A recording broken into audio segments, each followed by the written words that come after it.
All right, let's dive into a fascinating cellular survival story. It's really a tale of two different strategies that cells use to build the absolute basics of life, and, more importantly, how scientists cleverly turn this fundamental biology into a powerful, life-saving tool. So let's kick things off with a little thought experiment.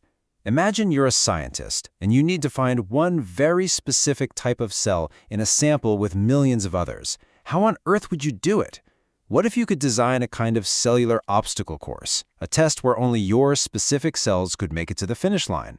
Well, that exact idea, the power of selection, is what this is all about. To really get how this cellular test works, we first need to meet our two main players. See, inside our bodies, our cells have two basic ways of making nucleotides. You know, the A's, T's, C's, and G's that make up DNA. We can think of it as a builder strategy versus a recycler strategy. So on one side, you've got the de novo pathway. This is our builder.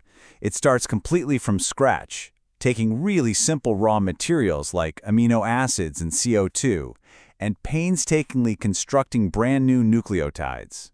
Then you've got the salvage pathway. This one is the cell's master recycler. It just grabs pre-existing parts, bits and pieces from old broken-down DNA and RNA, and really efficiently snaps them back together into new nucleotides. Okay, so let's put these two head-to-head.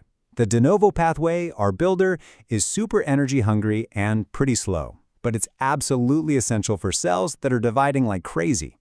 Think about developing embryos or even cancer cells. The salvage pathway, on the other hand, is the total opposite. It's fast, it's efficient, and it's what most of our cells are using every single day. In fact, it's so important that when this recycling system has a defect, which is what causes the genetic disorder Lesch-Nyhan syndrome, the consequences can be truly devastating. So we have these two very different ways of doing things: a slow, energy-guzzling builder and a fast, efficient recycler. Well, back in the 1970s, scientists came up with a brilliant way to actually exploit this difference. They created what's basically the ultimate cellular test, this special mixture called HAT medium. You can think of it as a great cellular filter. And HAT is just an acronym for its three key ingredients: hypoxanthine, aminoopterin, and thymidine. Put them together, and you get this simple but incredibly powerful test that forces a cell to, well, show its hand. Is it a builder? Or is it a recycler? So how does this filter actually work? Well, the H and the T, the hypoxanthine and thymidine, they're basically just food for the recycler. They are the spare parts that the salvage pathway needs to do its job. But the A, aminopterin, that's the star of the show. It's a saboteur. Its one and only job is to act like a giant roadblock, completely shutting down the builder pathway. And this is what brings us to the test itself. When you put a whole population of different cells into this HAT medium, you're not just watching them, you are forcing them into a very specific do-or-die survival scenario. You're completely changing the rules of the game. The first and most critical thing that happens is this: that aminopterin immediately goes to work and slams the brakes on the de novo pathway. It just shuts it down cold.